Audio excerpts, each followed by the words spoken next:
Hello, everyone. Welcome to It's Sybil. I am Sybil Wilkes, and with me is the ever reliable Cameron Riley. How are you, Cameron? Oh, thank you, Sybil. I'm doing very well today. How are you?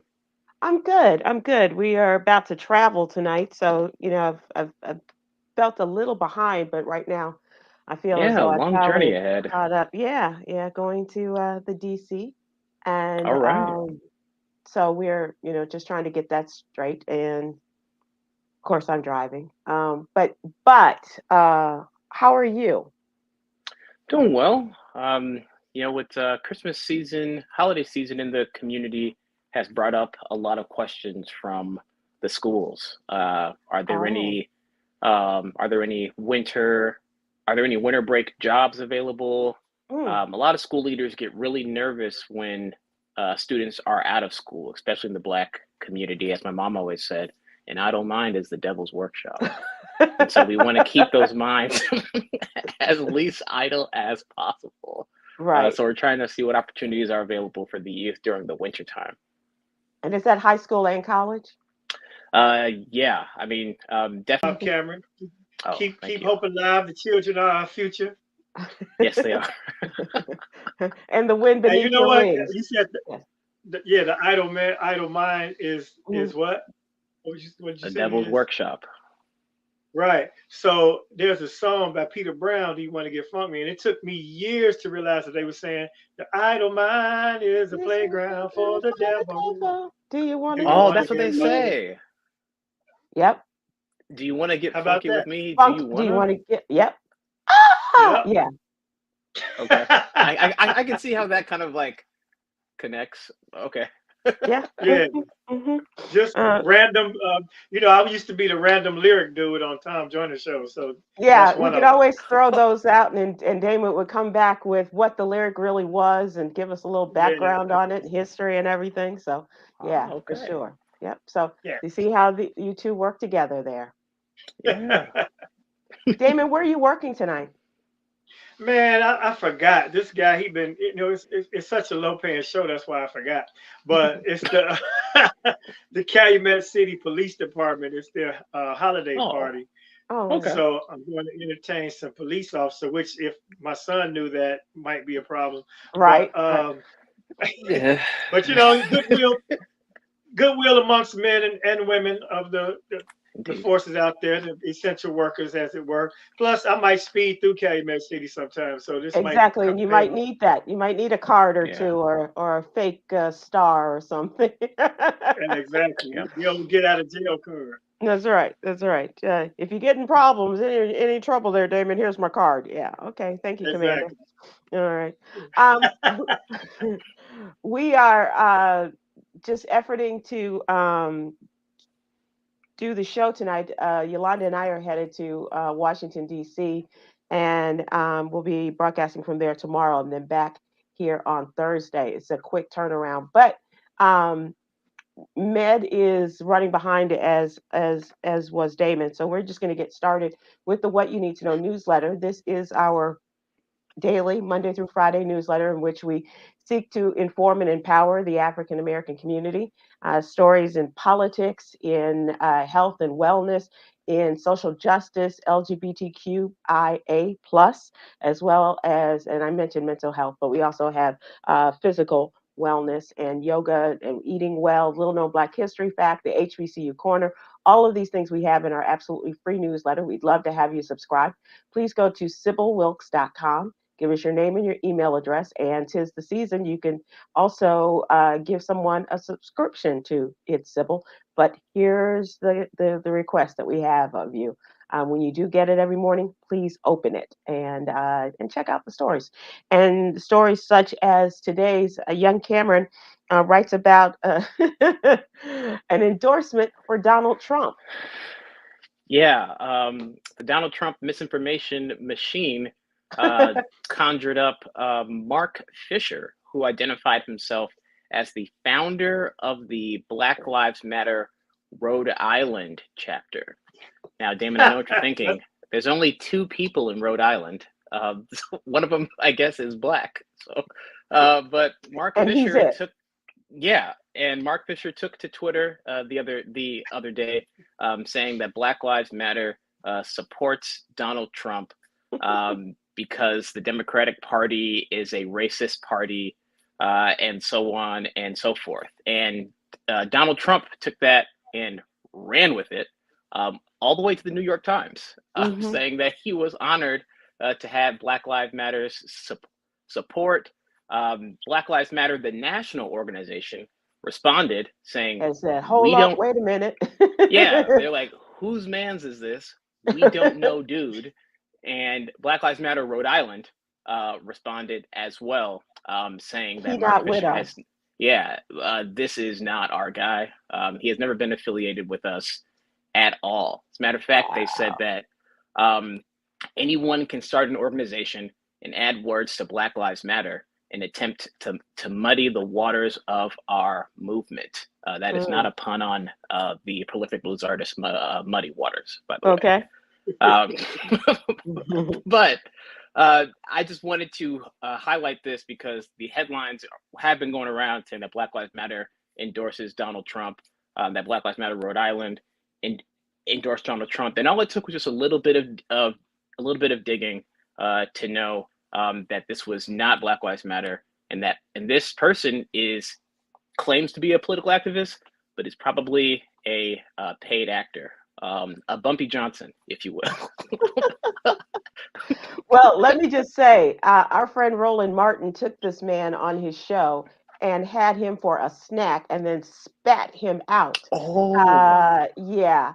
And he was talking about all the money that Donald Trump had given to HBCUs, and Roland read him how it was not Donald Trump. As a matter of fact, he had zeroed out all the money going to HBCUs, and how the Biden administration and with President Biden, Vice President Kamala Harris, and HBCU graduate, thank you very much, and then ran through all the numbers and figures that have been given, as well as all of the COVID relief and what have you.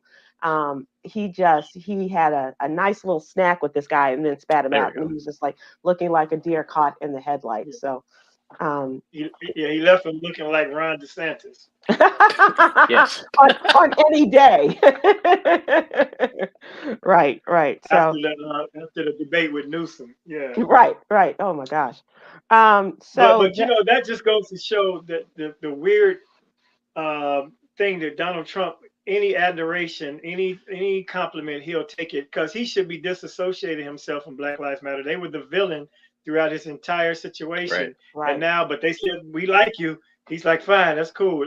The Black Panther Party is going to be his next endorsement, followed by the GDs.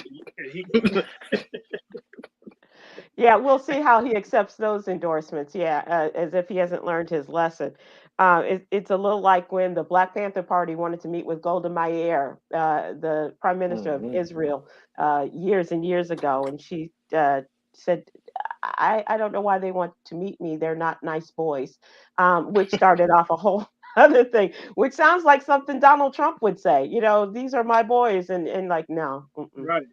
They're very fine boys on both sides. Both sides, right. That's exactly what I was thinking there, Damon. Yeah, absolutely.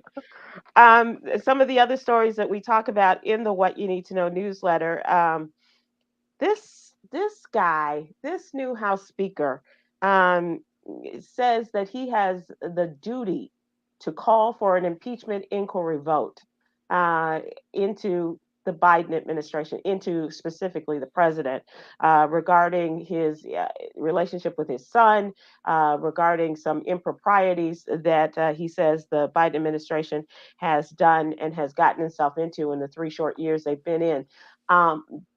And now comes word tonight, he's going to not only release the video from the January 6th insurrection led by his good friend and mentor, Donald Trump, he's going to blur the faces of the participants in the insurrection. Whose side are you on?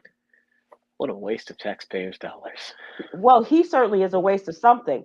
But I don't understand what this man is is trying to do other than curry favor with Donald Trump and all of the insurrectionists who are in jail for the things that they didn't need your help. The government already had all of their videos and their pictures, and that's why some of them are in jail now. Yeah, Right. and There's no point in showing. Like we've seen all the camera angles. I think this is a point that they're trying to make, where you're going to see more of those videos of the guys just walking around aimlessly, not doing anything. I'm like, they're not the people that got in trouble.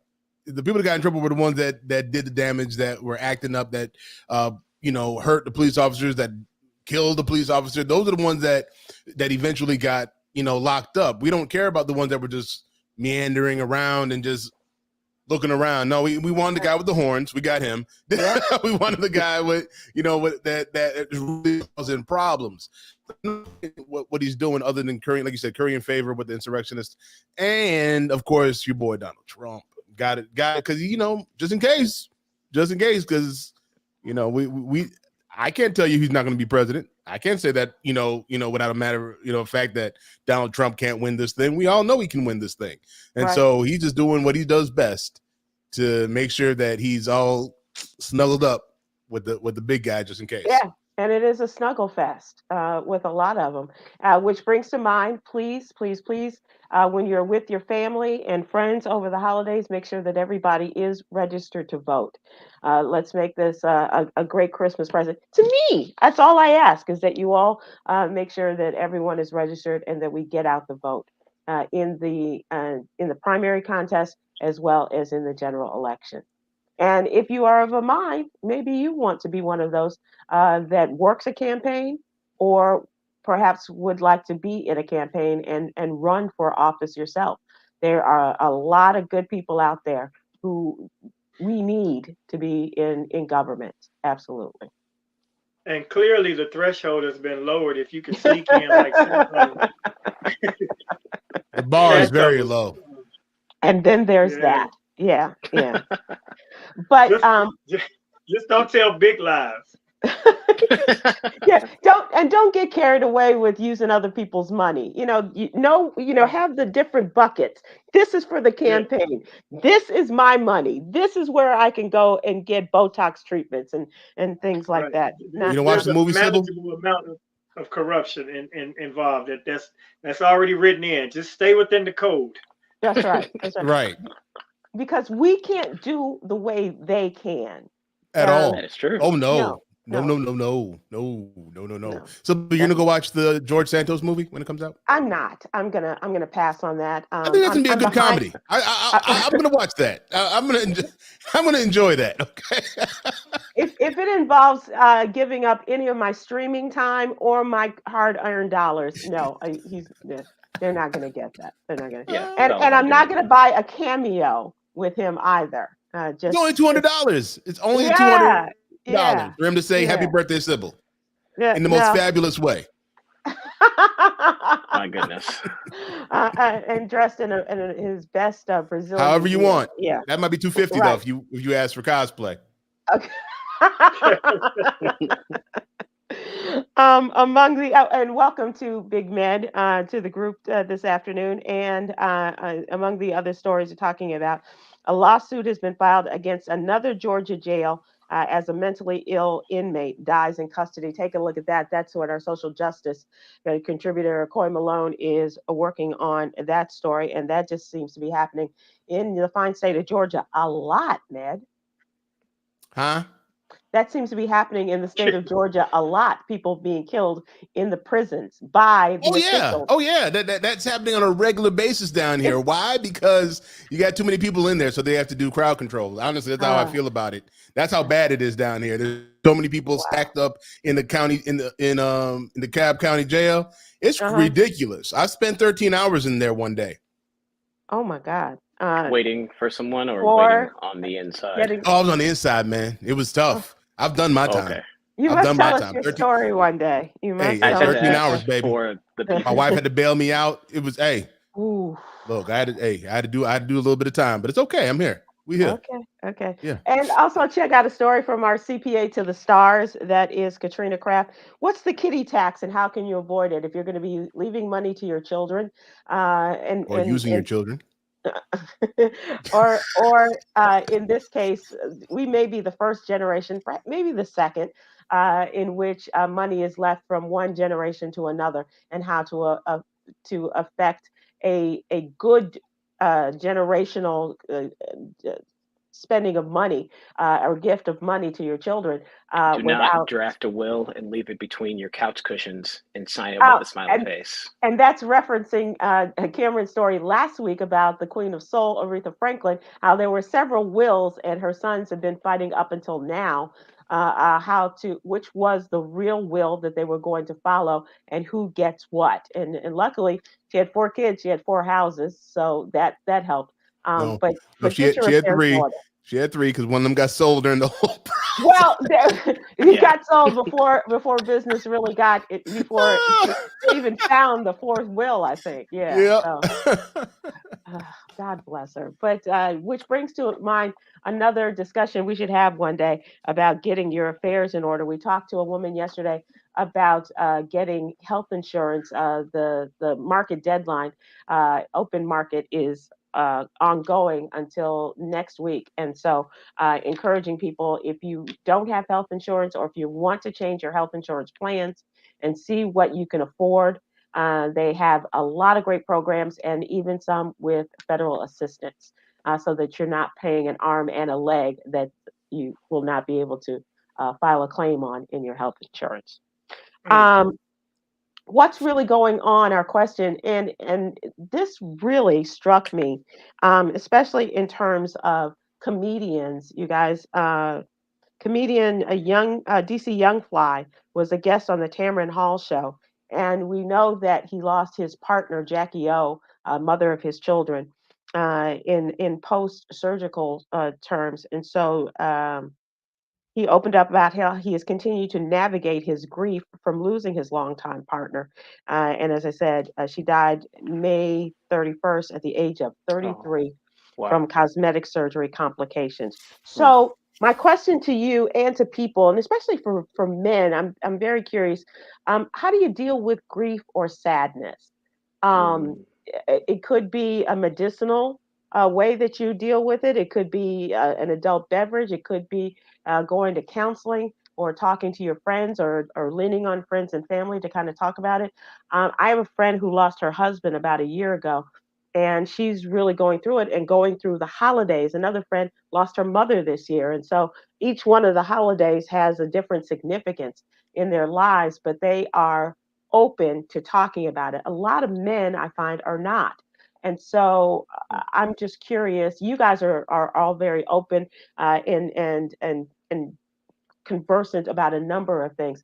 Wondering how you deal with grief and sadness, and opening that up also to our audience tonight. Is there anybody that'd like to go first?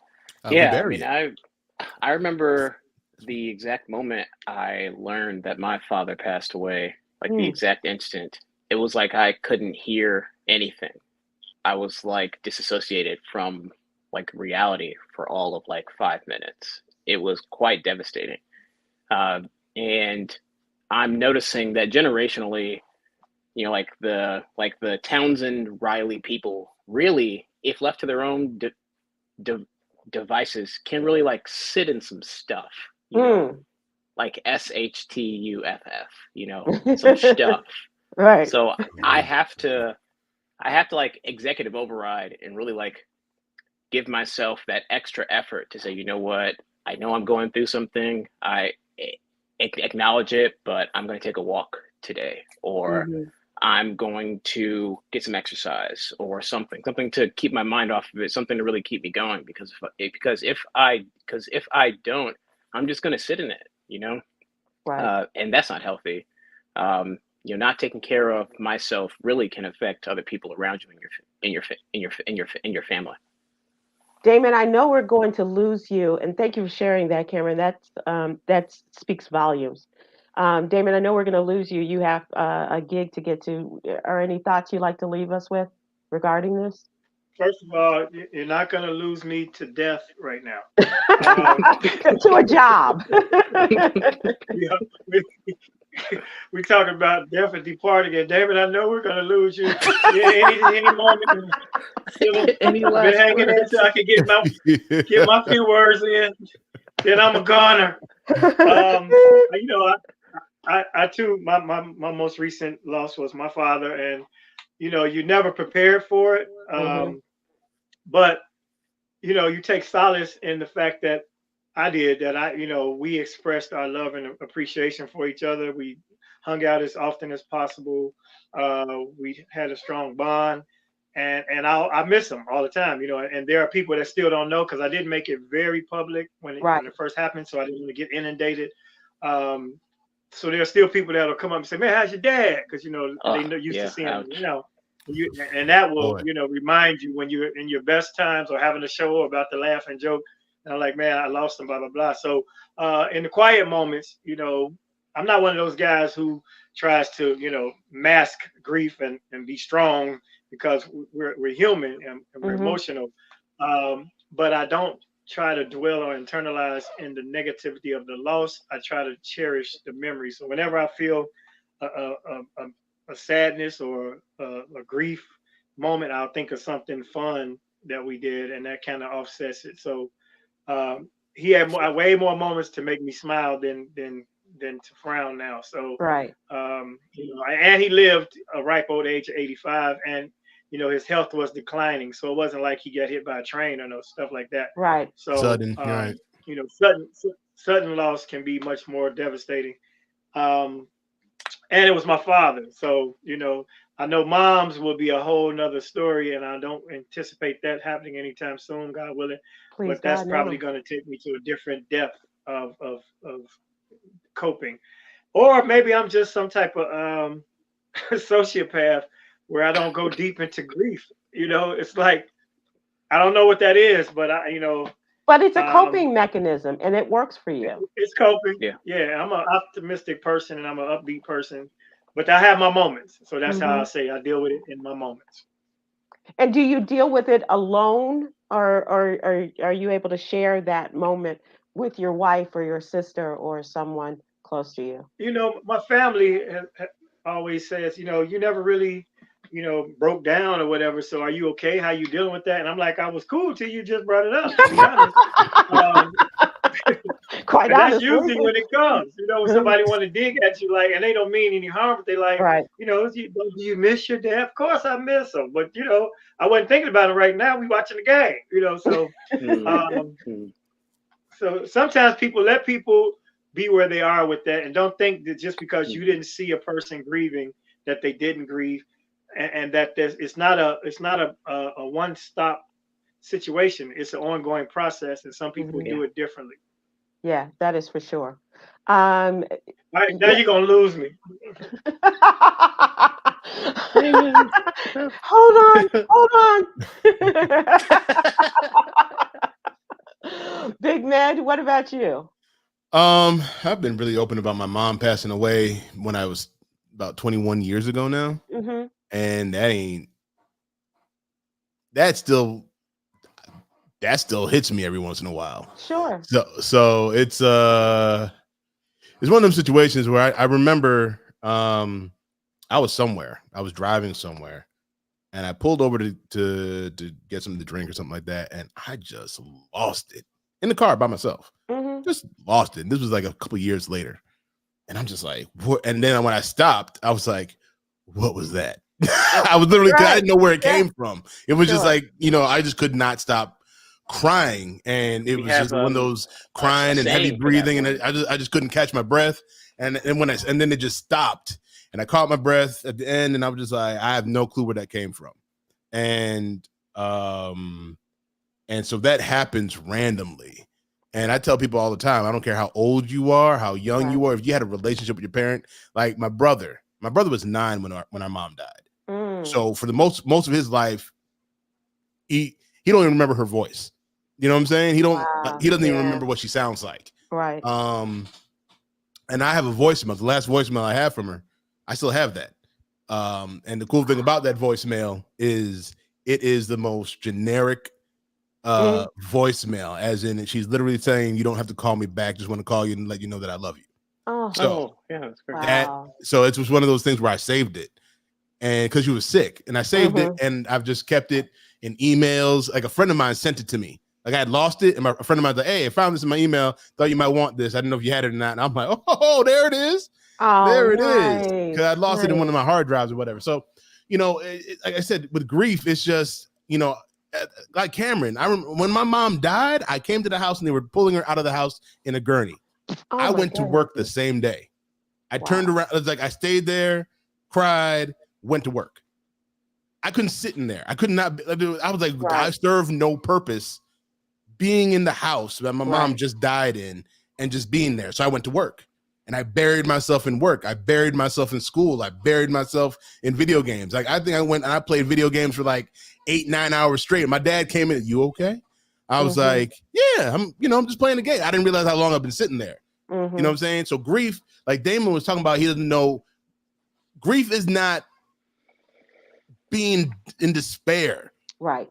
Grief can just be something ain't right and you don't know what it is. And because it's foreign to us, especially at that level, at some point in our life, we will have a number of losses, but there is something about the first, like your brother. I was a little girl when my dad died, but I was a young woman when my mother passed away, and having gone through, and my dad died in a day. He took me to Sunday school, came home to get dressed for church, had a heart attack, and died that night in the hospital. So it was all done. My mother suffered from cancer. She recovered, and then the cancer returned. So I was there during that process. Right. So it's different when you're 9 and you lose somebody like that, as well as when you're in your 20s and you lose someone and it's like. Can I speak on that? Because I've had some conversations with my brother lately that we never had. Because there's an age difference. I'm 11 years older than he is.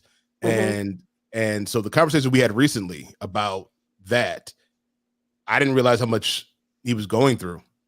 Like, because the mother I grew up with, he never had a chance to grow up with. And so I went to college. Our sister went to college, and he had felt a certain kind of abandonment kind of growing up because mom died, I left, sister left, and sister was more so like a mom figure for him. Sure. And my dad was never built for that, to be the emotional. My dad's just a worker, you know what I'm saying? So like, even though he didn't have a relationship with my mom like that to really kind of hold on to, the grief is still there and the trauma is still there because of what was left over because of that. So it is, man, grief is something else, man. And therapy helps because therapy has helped. My wife did something for my birthday a couple of years ago. She found some videos that I thought were dead. We tried to play it. It was all scrapped. She got them fixed up, put them on a hard drive, and it's all old home videos that I had my mom. And she showed that to me. When I saw it, I broke down. It was like one of those can't breathe moments. But it was with her, and it just came out because I hadn't seen those videos in forever. And so it's like when I saw the first video, it wasn't even a second go by. I broke. I knew what it was, and it done. Yeah. So it doesn't go away. Catharsis. It is cathartic. It's a great purging of emotions that balances the soul. They teach us that in theater school. Yeah. Yolanda says we have some comments. So let's look at some. Dad's Go Clothing on YouTube said, my baby sister transitioned last year of stage 4 breast cancer. People tend to believe that grief shrinks over time. What really happens is we grow around our grief. She was 41. It's definitely a part of us. Yeah. Doesn't really go away. No, it never does. Barbara Ferguson on YouTube says, I lost my mother in February of 2014. Some days it hits me and I'm very sad. Other times I'm okay. Grief has no time limit. It goes in stages. You are so right. My mom's been gone for this January. It'll be 31 years. And so, and times like that, it seems like yesterday. Even today, it seems like yesterday. And other times it's like a distant memory. But it does, the grief, it grows around you. It becomes a part of your armor too, in a sense. How does it feel? How did it feel when you realized that because this was a weird feeling for me when I realized that I had been a lot. Like I'd been without my mother longer than I'd been with her.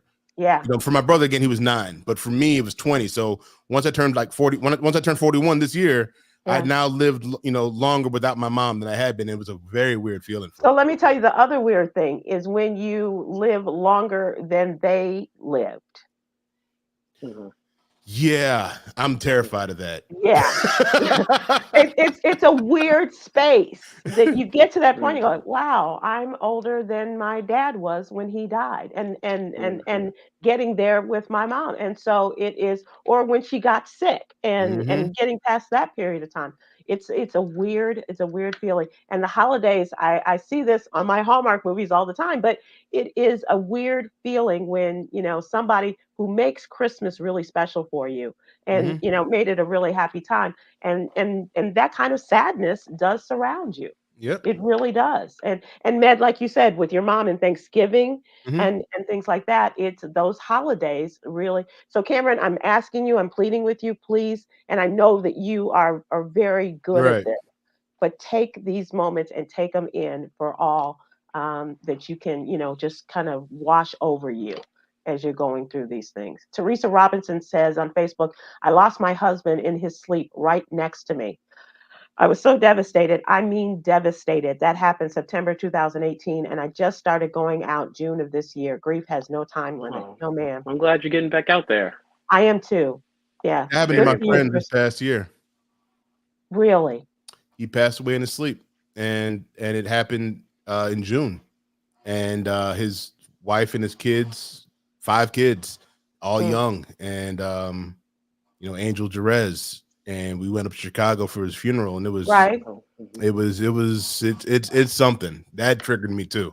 Yeah. That was my When God. you That lose your you know friend, like, yeah, your I've lost a couple friends instinct. recently. I've lost a Yeah. couple friends recently, and it's a scary thing. Yeah, absolutely. Delara Washington on YouTube says, I lost my dad in March. I think about the many trips we took together. Our last trip, we went to Greece. 9. This helps me a lot when I start feeling sad. Yeah, yeah. And yeah. having those great memories. Charlotte Bowen Bellamy on Facebook, I still have problems dealing with grief, and I'm still receiving therapy since my mother's death. It's very helpful. Do not stop. Keep going because Absolutely. it's a process. It's not just an end in the you know, a stop off point in your life. Dr. R on YouTube, my mother died suddenly 21 years ago. Sometimes it feels like yesterday. That sudden death is deadly. Well, I Yeah, thank God every day that I didn't lose my mom suddenly. yeah, I don't know what I would have been like if that would have happened to me. right, right. Mm, Yeah. Dora Levette Tiggs on Facebook, when I lost my niece that I'd helped raise, it took me out. That's like losing your child. She was an only yeah. child, and I didn't have any children. She was my baby. I'm still not over it. A few years later, my mother died. Then my niece's mom, my sister, that I was the closest to, passed. Yeah. Wow. Sometimes it rolls like that. Yeah, That's the in It tough terms does. of one. numbers. Yeah. Woof. And Mm-mm. and can I just say, your friends may not know, Dora, how to respond to you, or but let them help you the best they can. And I think that, and also by the same token, we have to allow people to feel the grief that they feel, and just be there for them. Sometimes That- just being. yeah, that is good advice, because I remember the feeling, because my guys were there for my mom's funeral, Hmm. and I remember them not really saying anything. Like, it was Well, after the funeral, when sometimes, we went out to yeah, get something like, to eat, yeah. and they were just there. They didn't say anything, didn't ask how I was doing, didn't they were just there. We like ate in silence for the most Yeah. part, but it felt good that they were there. And so whenever it happened to a friend of mine, like especially the guys that were there with me, I just did the same thing. Anytime I deal with anybody who loses somebody, I remember that moment, and I remember that feeling of not being harassed almost for Hmm. feeling that I had to talk, and it felt good just to have them there without I having to say anything to them. So I just show support as in being there, Right. and if they Being decide to there. talk, they talk. If they don't, I'm quiet too. Yeah. Cameron, we're going to let you close this out. We have one more person, Maria Major. Hey, Maria. My oldest brother died suddenly in 2009. He was looking forward to watching Obama in the White House. He didn't make it, and I still cry for him. Oh, Yeah. That's I understand that. I understand. So Cameron, we're going to let you close this. I know that you know were very open. Anything you want to leave with us? I just want to remind people that when you find yourself thinking of your loved ones, they're also thinking of you as well, and that is a great opportunity to reflect, as Damon said, on the positive memories that you all shared, because those definitely outweighed the negative ones, and your loved ones that have gone on ahead of you would not want you sitting in some stuff. Right? Sitting in that stuff. That's right. Absolutely. Yeah. That's a great way to leave it. Thank you guys for being so open and transparent. I appreciate that. And to all of you who have expressed your losses and what you're going through, we're thinking of you, and I will keep you all in my prayers. I promise you, as we all get through this thing called life together. Yeah. But I do appreciate your sharing with us. It's a part of this transition here that we are all a part of. Yeah. Let's move to trending topics. Just a little bit. We have just a little bit of time left. Should remind you, Damon. I was going to say had to leave us. Damon went to do a gig with the Calumet City Police Department. But I do want to remind folks that our friend Kim Whitley is going to be performing at Riddles this weekend. It is a party when Kim is around. If you can get there, don't even hesitate. Just go and be a part of her madness, her craziness, and her genius comedy. She's a good time. Of course, that's what all the fellas say too. Do you guys have any events going on, Cameron? I'm keeping it pretty low key for the holiday season. I'm trying to make some moves so that by next year I can sort of fall into a better job. So I've been keeping it pretty low key. Okay. Whatever you need to do. And Mr. Big Med, do you have anything going on? Yeah, as part of the Inflection Network, we're launching a new podcast tomorrow called Done There, Been That. Done There, Been That. I got to slow down when I say that because I always get through. Done There, Been That, and it's featuring Mike Hill, formerly of ESPN and Real Housewives of Atlanta, and my girl Eunice, both out of LA. I was able to do some tests with them, and we recorded their first episode today. It launches tomorrow. Oh wow! I'm excited about this show, and so yeah, please check it out when it debuts tomorrow morning. And we can go wherever podcasters. Podcasts. You can hear them, you can get them. Done there, been there. Been that. Done there, been that. Okay. So good luck on that. Congratulations. Thank you so much. Yeah. We were talking about and making a vague reference to George Santos, the former congressman. The New York governor, Kathy Hochul, has announced the special election date to fill his seat, to fill his position in the U.S. Congress. It will be February 13th. She issued a proclamation today setting the date for the race that will determine who will represent New York's 3rd congressional district for the remainder of the term. That goes until next January, a year from January. But the election for the end of that term will be in November of 2024. Santos last week just became the 6th member of the House and the first Republican to be expelled from that seat. He was removed from office in an overwhelmingly bipartisan vote, 311 to 114, 2 people voting present, almost all Democrats voting to expel him. And it came after a year of controversy regarding his spending habits, the lies that he told, false statements about many aspects of his personal, professional, and educational background. Who lies about you are a volleyball player? It's just like, so hey, once you get rolling, you can't stop. And it was just like it was. That's why I'm not a good liar, because I have to keep up with the lies, and I just tell the truth as much as I can. It's so much easier. Little lies. The Democrats are hoping that this will be an opportunity for them to pick up a vote, a Democratic vote in the 2020 election, and also in whatever Mike Johnson is going to bring as the speaker, what he's going to bring before the House before this next term is over. Jonathan Majors is in court facing charges of assault and harassment in New York in connection with the alleged domestic dispute involving his ex-girlfriend. This is turning out to be I don't know where where they go from here, but her first day of testimony is like she told him like what he did, bent her over, hit her this time, and how she recorded his yelling raids and just He wanted her to be like Michelle Obama. she needed him, he needed her to be Michelle to his Barack. Michelle to his Barack. He was telling this white White woman woman. I was like, dude, that she need. I was sitting there like when I found out they played that, I'm like, Yep. dude, you woo.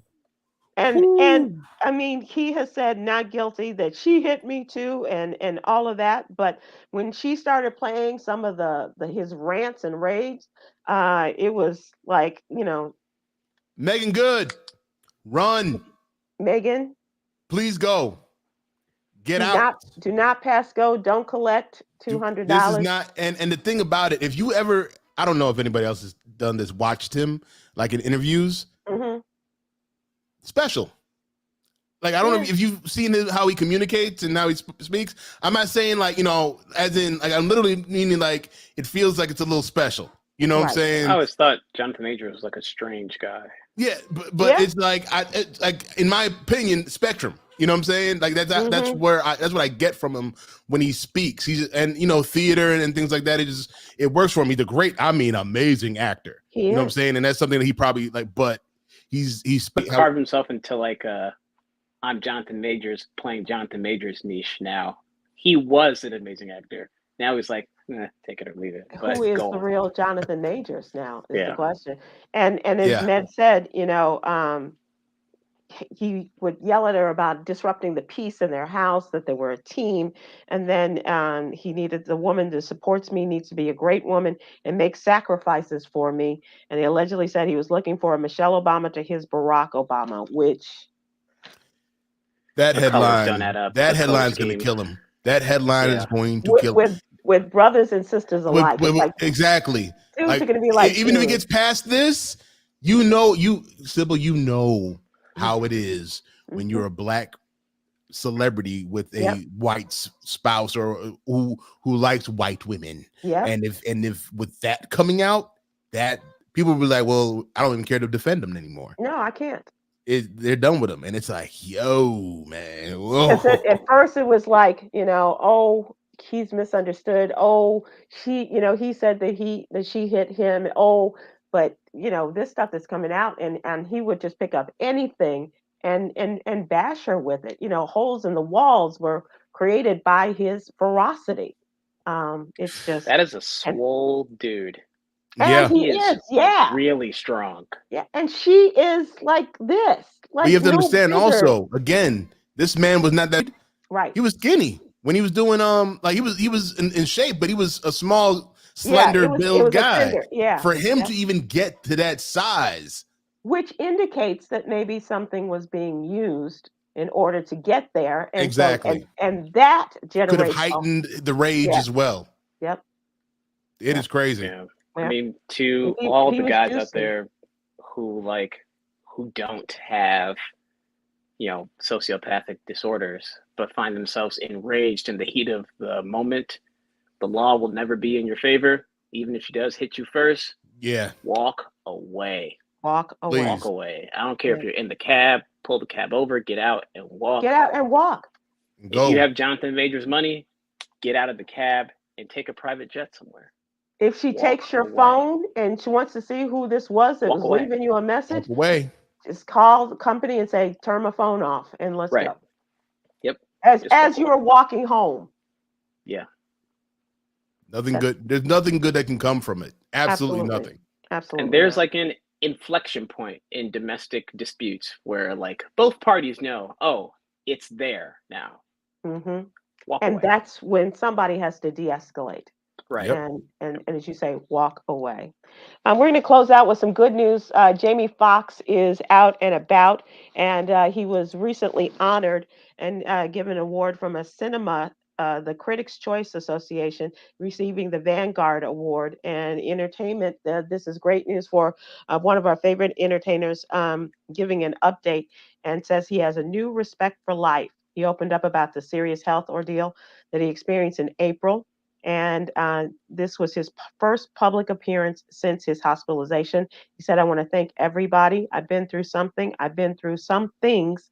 It's crazy. I couldn't do that 6 months ago. And he's just referring to his walking from one side of the stage to the middle to accept it. He said, I couldn't actually walk.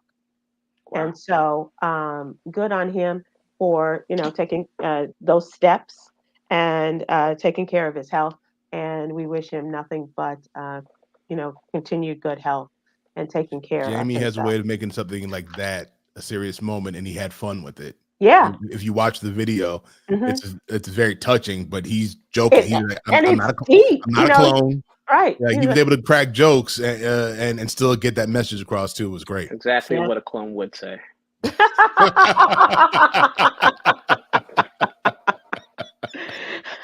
Let's close out with today's jewel. You're right. Just saying. What do we expect you to say? Yes, clone. Today's jewel, the theme is respect. You don't have to be in total agreement with someone to be respectful. I respect the opinions of all of you who have joined us today. Thank you for sharing your opinions and your thoughts and your memories here. And we will see you all again soon. Take care. Aloha.